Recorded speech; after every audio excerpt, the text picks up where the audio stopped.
Bayangkan, ada dua rumah yang sudah berdiri berpunggungan. Bagaimana cara merajut keduanya tanpa membuat salah satunya terasa seperti bangunan tambahan?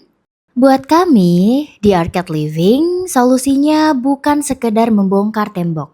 Tapi kita harus mendefinisikan ulang di mana jantung rumah ini akan berdetak.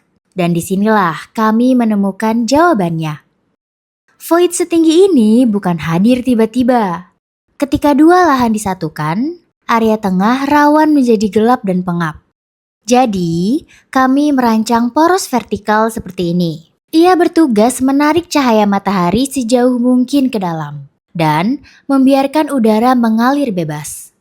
Sebuah ruang lapang yang langsung mengubah mood siapapun yang melangkah masuk. Keajaiban dari menyatukan dua rumah adalah kebebasan sirkulasi. Kami sengaja membiarkan area komunal ini tanpa batas, dari dapur hingga meja makan.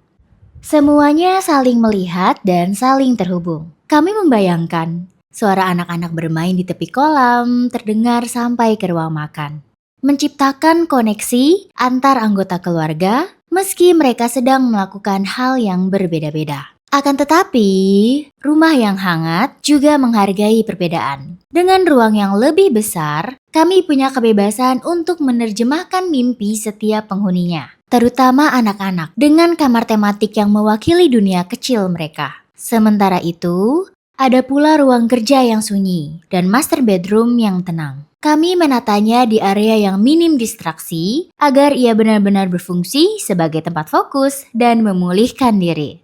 Pada akhirnya, desain yang baik itu bukan hanya tentang visual, tapi tentang bagaimana sebuah ruang bisa merespon ritme kehidupan keluarga yang ada di dalamnya. Mengubah dua bangunan fisik menjadi satu rumah yang penuh cerita.